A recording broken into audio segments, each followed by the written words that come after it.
বৈষম্য ঠাঁই নাই আমার সোনার বাংলায়। চুক্তি রেখে দেখা বৈষম্য বিরোধী ছাত্র আন্দোলন করেছি আমরা।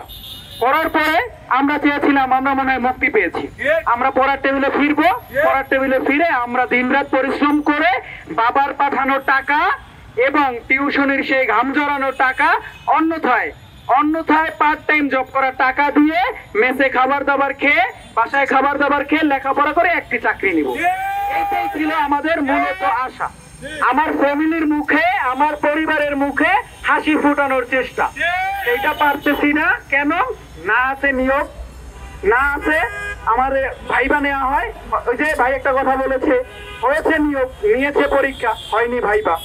যদিও বা হয়েছে ভাইবা হওয়ার পরে বলছে আপনি সিলেক্টেড, কিন্তু আপনাকে আমি নিব না। কেন নিব না? এখন পর্যন্ত অনুমতি পাই নাই। অতএব আপনি অনুমতি পান নাই, তাহলে আপনি এতদিন পর্যন্ত কেন একটা নিয়োগ ঝুলিয়ে রাখেন? একটা নিয়োগকে 3 বছর 4 বছর টেনে নিয়ে যান, এইটা তো উচিত না। একটা ছেলের তাকায় থাকে যে তার চাকরি হয়েছে, সে জয়েন করবে, সে অ্যাপয়েন্টমেন্ট লেটারের আশায় তাকিয়ে থাকে। অতএব তার তাকানোর ভাবমূর্তিটা আপনার বুঝতে হবে, সেটা আপনারা বুঝতেছেন না। এক, বৈষম্য বিরোধী ছাত্র আন্দোলনের মাধ্যমে আমরা বাংলাদেশের বুকে নতুন করে ইতিহাস গড়েছি, যার মূল কেন্দ্রবিন্দু ছিল সরকারি চাকরিতে যেন কোনো বৈষম্য না থাকে।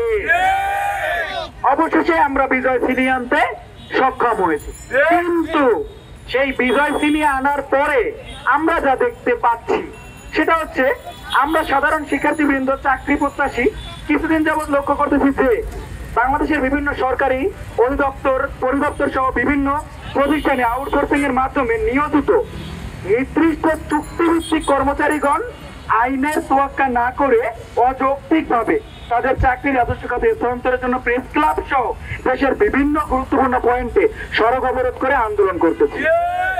একে তো তারা দেশের রাস্তাঘাটের সমস্যা করতেছে, এক তারা যানজট সৃষ্টি করতেছে, দুই তারা আমাদের ডক্টর ইউনূস সাহেব বলেছিলেন যে আপনারা আমাদেরকে বন্যার্তদের সহায়তার জন্য আমাদেরকে সহায়তা করেন, আপনারা রাস্তাঘাটে যানজট করেন না।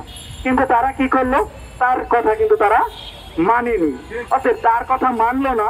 সেই ডক্টর ইউনূস স্যার, তার মুখ থেকে যদি এমন কথা শুনতে পাই যে আউটসোর্সিং কে রাজস্বকরণ করার চেষ্টা চলছে, তখন ছাত্র সমাজের বুকে কি আর আগুন থাকে না বাইরে যায়?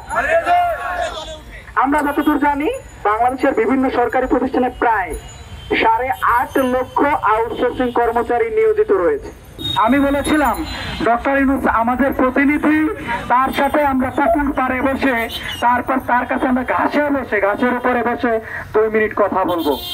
আপনারা সেই অনুমতি আমাদেরকে দেন না। আমরা চাইলে সেটা ঢুকতে পারতাম, কিন্তু আমরা চাই না আমাদের উপদেষ্টা মন্ডলীর অসম্মান হোক। তাই আমরা তার কথা শুনে বন্যার সময় আমরা বন্যার্তদের সহযোগিতা করেছি এবং তার কথা মেনে আমরা কোনো আন্দোলন দেইনি। সেখান থেকে আমরা মাত্র 11 জন গিয়েছিলাম উপদেষ্টা মন্ডলীর, সেই যে ফ্যাসিস্ট সরকারের যে প্রধানমন্ত্রীর কার্যালয় ছিল, সেটা পরবর্তী উপদেষ্টা মন্ডলীর কার্যালয় হয়। আমরা সেখানে যাওয়ার পরে আমরা একটি স্মারকলিপি সেখানে তার সম্মুখে প্রদান করতে চাই। আমাদেরকে সেই সুযোগ দেওয়া হয় নাই। বলা হলো কি সে অনেক ব্যস্ত। আমরা মানি সে অনেক ব্যস্ত, সে তো আমাদের প্রতিনিধি। তাহলে তার এত ব্যস্ততা কাটার জন্য দেশ গঠনে তাকে আমরা দায়িত্ব দিয়েছি, তার ভূমিকা রাখতে হবে, অবশ্যই রাখতে হবে এবং আমাদের পরামর্শ শুনতে হবে।